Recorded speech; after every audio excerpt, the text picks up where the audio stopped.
ankle circles. Setup, pretty simple. Ideally, I'm actually sitting on a bench just for the purposes of filming. I happen to be doing most of my stuff here on the floor, so I've got my foot tucked underneath just because I want a little elevation. If I'm here, I will tend to kind of lose some of that freedom of the ankle just because I've got contact with the ground.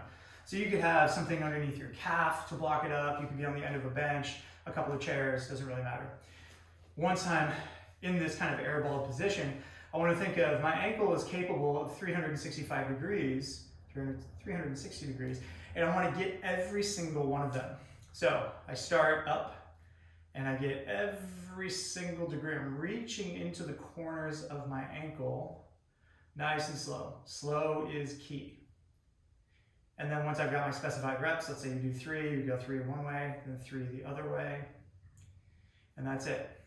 False. Hip movement. So if I'm going through this and my hip is doing all the work, no good.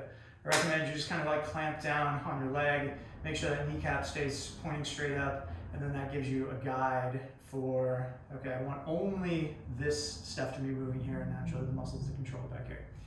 What if this hurts? Well, you can go just less aggressively.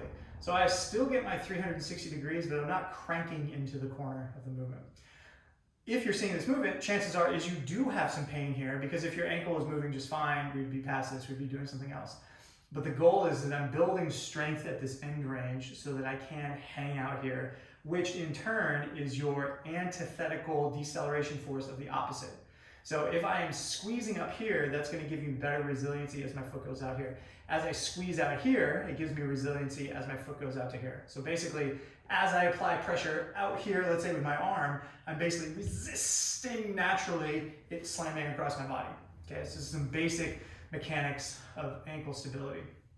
Slow, why slow? Well, you're gonna notice when you first start doing this that your ankle is like this kind of weird jerky thing, especially as you go into your non-dominant side, like my left foot, probably isn't gonna look quite as clean, my toes get a little bit spazzy, and that's just, again, part of the process. It's part of summoning all of that motor control so that you can successfully do this, okay?